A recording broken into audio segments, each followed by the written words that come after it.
Hello everyone, this is Danny and welcome to another episode of Saturday Stitching.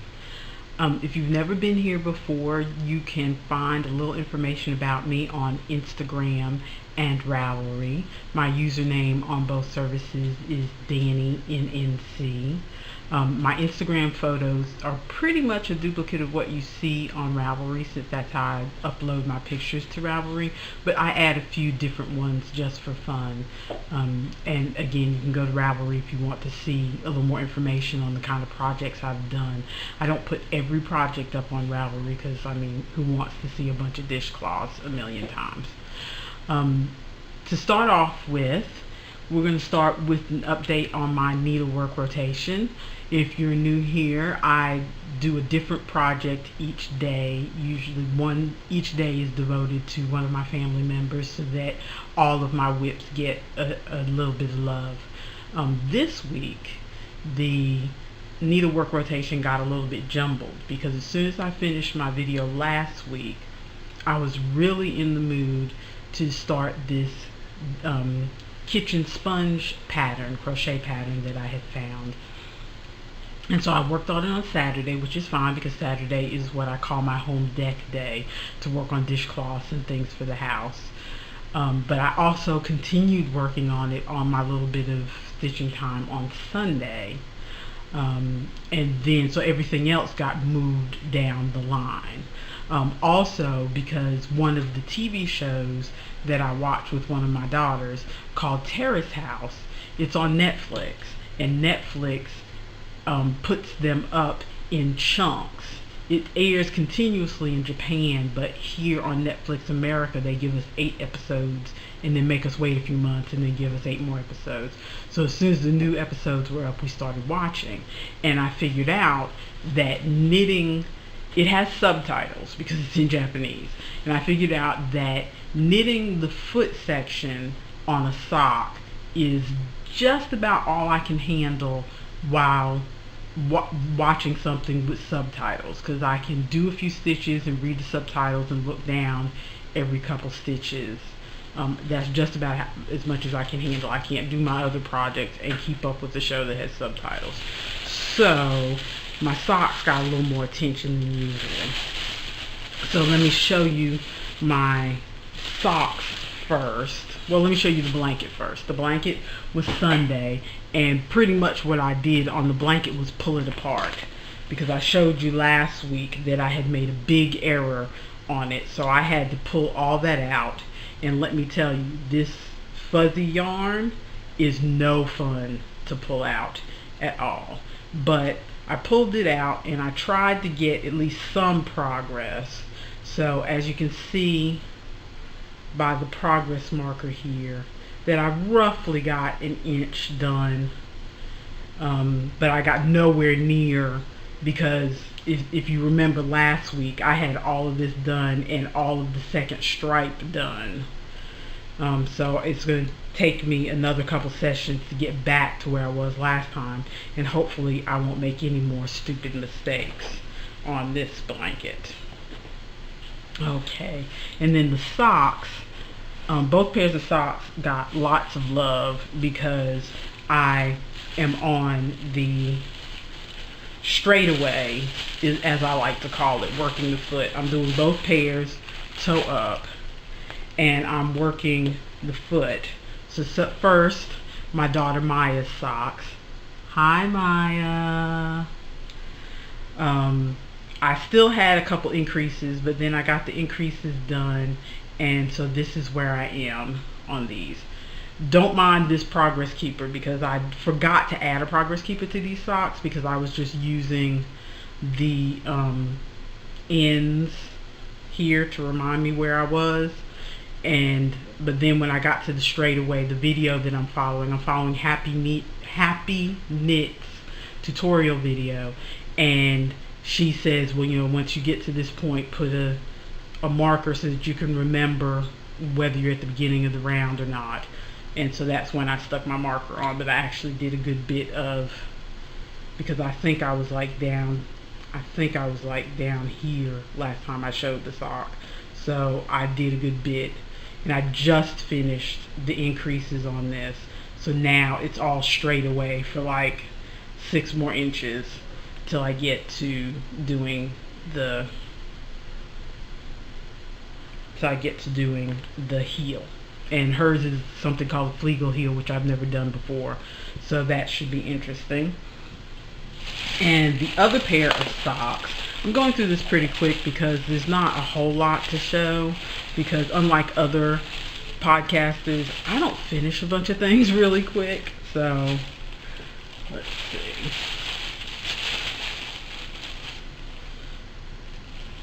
So the other sock that I'm doing is a shorty sock, the simply 200 yards or less pair of socks.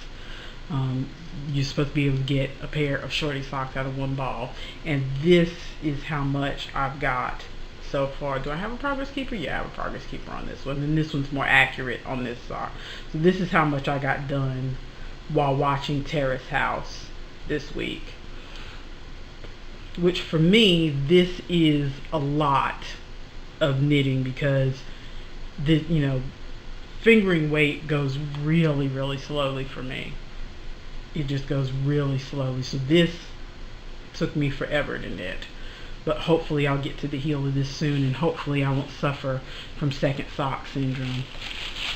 Oh, in case you saw me pull this out of the bag, this is an old sock that I had knit, but didn't knit the other sock to go with it because she likes shorty socks. So as you can see, I'm pulling this sock out.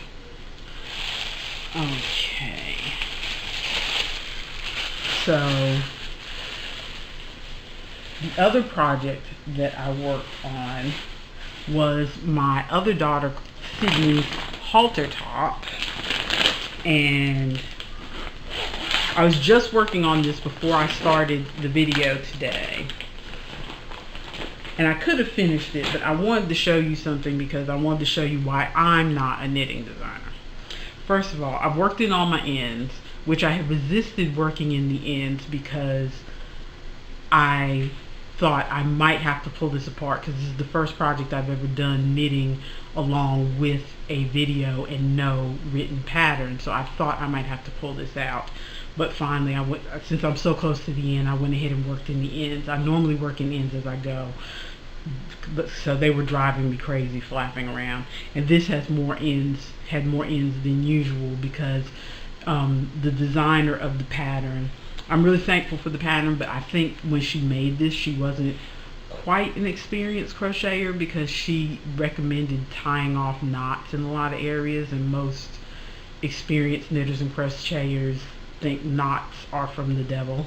So but I followed her instructions and tied off knots in some places, although there were some places where I saw that I could simply just work as I went, so I don't have as many ends as she probably ended up with. But anyway, so I just see, when I put together the cups, this is where I am so far. This is like 98% done. As you can see, I have the straps. I don't know if you can see this, but I have the straps, and I have the bottom is what I worked on this week. So last week when I showed it, none of this was here. The whole bottom lacy row under the cups was not here. So I finished that this week, and I thought, okay, after I finish that, it's going to be time to just add another strap on the side. Okay, and I was perfectly content with the side looking like this. But then she said she said we're going to finish off the edge and do double crochets down the side. And so now, so I did the other side, and here's the double crochets down the side. Now see how much neater that looks? I would have left it like this. And I'm sure it would have been fine once it's tied up. I don't think anybody really would have noticed. But this double crochet, that's why she's a designer, even though I say other things like she doesn't know the right terminology sometimes because she's new or whatever. But she knows how to design something, because I wouldn't have thought to add the edging, even though I have more experience. That's why I follow patterns, because pattern designers think of things that I wouldn't think of. So all I have left to do now is add extra straps, add this other edging of course, and add extra straps. on here. She says add them in the middle, but I think there's another option to add like 2 straps or something to give extra support. Not that there's a lot of support in a halter, but to add extra support to the halter. So I'm going to add the extra straps or whatever she recommends. So hopefully next week I'll be able to snap a picture of my daughter actually wearing the halter top. I know she won't model it for video, but if I can get a picture of her wearing the halter top, then I'll insert that next week. So then I'll finally be done with this and start a new project. And I wanted to show you that the ball of yarn that I used for this, see, it's still a giant egg of yarn. So I don't know what I'm going to do with this. I feel like I have enough yarn here to possibly make a maybe a hat and a matching baby sweater or something like that. Oh, and I wanted to show you something else. This little, I don't know why I never thought of this myself. Probably because I don't normally buy stitch markers. Until recently I used bobby pins out of my bathroom to mark the ends of things. But I bought some of these for like $1 for a bag of 100. And I saw in a video on YouTube, it was an old video, like 7 years old or something. The woman was doing a tutorial or something, and she happened to mention that the way she is able to find the end of her ball of yarn is she just does a slip knot and attaches a marker like this to it so that she can quickly find the end. So I've started doing that with all the projects that I'm working on right now, and it really is helpful. It really is helpful. So I wish I could remember what video I saw this on, because the video was not even about tips for this kind of thing. It was about something else, but it was something that stuck with me. So that's really helpful. Okay, so the only thing I actually finished this week, I mentioned earlier on that I got carried away with my dishcloth situation. So what I made, and you may have seen, if you looked at my Instagram, you may have seen me talk about this. Now this is wet because I've been using it in my kitchen, but it is a kitchen sponge. Okay, and the way you make this is you crochet it in one long strip. I have a picture of the strip on my Instagram, and what I did was this is the Red Heart scrubby cotton. That's what it is, the Red Heart scrubby cotton that I'm still working on that first ball of, because it lasts forever. And then you just move on and start. I know you can't really see this very well in the middle, but where this peachy thing is, that's the next section. I just attached the kitchen cotton, the variegated kitchen cotton I had in natural stripes. I attached that and just did I think it was, did I do single crochets or double crochets? Single crochets.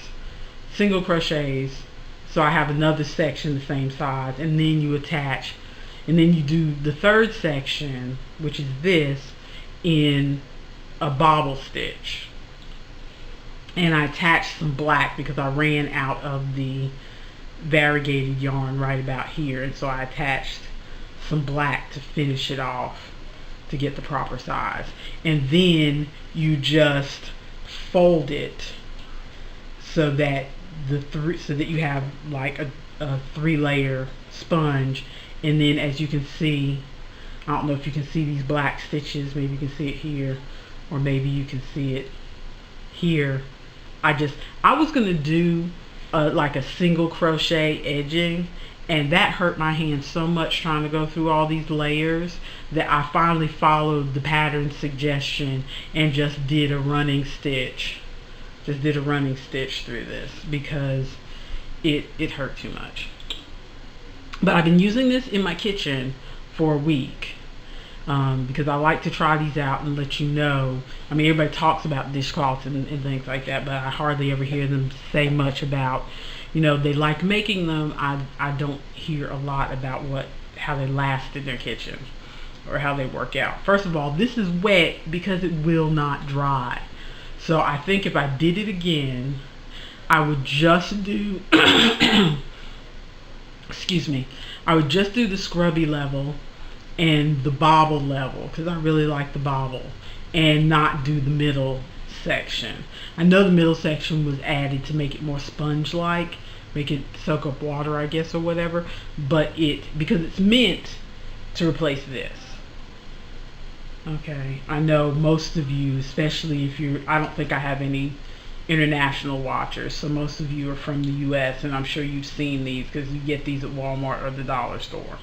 And so this is meant to replace this, because these get stinky after a while, even if you put bleach in them or put them in the microwave. They start to stink or fall apart after a little while, and you throw them away. So the idea is to make this and be able to wash it. So this is, I like the way the scrubby works. This is the cotton scrubby.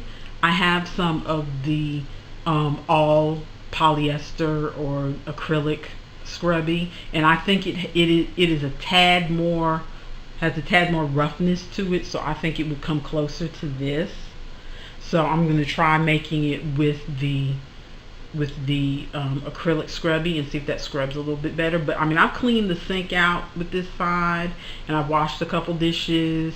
I've used this side to wipe counters down. I did try wiping my cutting board down, and a cutting board is used to get some grooves on it after a while. The grooves on it made the black shed, not the white, not the brown, not any of this, but the black shed. So if I do this again, my second tip would be that I would not use the black yarn for any kind of kitchen thing that's going to get wet and have it shed all over the place. But otherwise, I like the concept of it. I might make my regular dishcloths. I don't know if I'm going to make more of these with the scrubby and the bobble, or if I'm just going to make more, because I have some that are just scrubby, and I might make some out of kitchen cotton that are just bobble and leave it that way rather than have both. I still haven't decided, but I'm glad that I made it. I'm glad that I tried the experiment. I also wanted to give you a quick update on my other items that I want to mention. Now, you've seen these before because I've showed these before on the video. I wanted to give you a little update on their use, because I have noticed that, because I've been trying to put them both to use. So like when I go to pick up a pot, I grab this one for one side and grab this one for the other side to, lift the pot. And I've noticed that with this one, even though it is a double thickness, I still have to double it again, or else I can feel the heat. I have to like double it like this and then grab the pot, or else I can feel the heat coming through on my hand, uncomfortably hot. Whereas this one, I don't have to double. I can just take it and grab like that, and I don't feel the heat through it. So I think if I was to make more pot holders for my kitchen, I would make them out of this. But considering the cost of these loops, I don't think that's going to happen anytime soon, unless one of my kids buys me loops for Christmas or Mother's Day or something.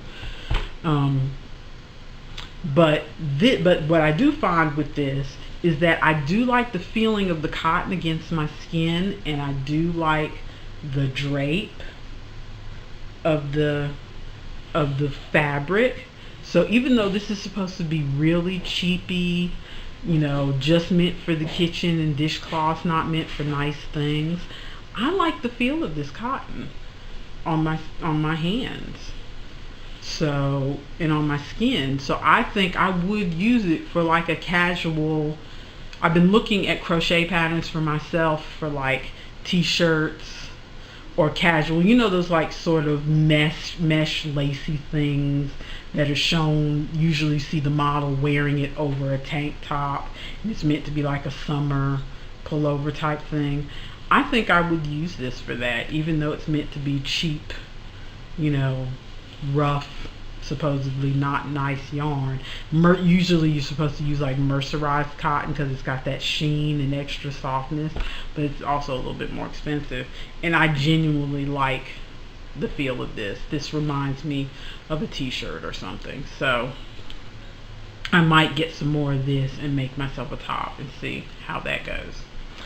But other than that, that is everything that I have done this week. So if you have shown up for the stitching part of this program, then you know I'll see you next week. I'm just going to do a little bit of rambling, talk to my daughter who doesn't live here anymore, and anybody else who wants to stick around, you can. Let's see, this week I started my son and I went out in the garage. We have an elliptical machine that has been sitting there for a long time, and we talked a couple weeks ago about uncovering it because you know you put stuff out in the garage and stuff sits on top of other stuff, and then next thing you know you can't get to anything. Well, we've started kind of shoveling out there and getting rid of stuff and clearing a path, and last week we cleared a path to the elliptical machine and moved everything off of it so that it could be used. So we did that Saturday, I think. It was either Saturday or Sunday. And so Monday I started using the elliptical machine.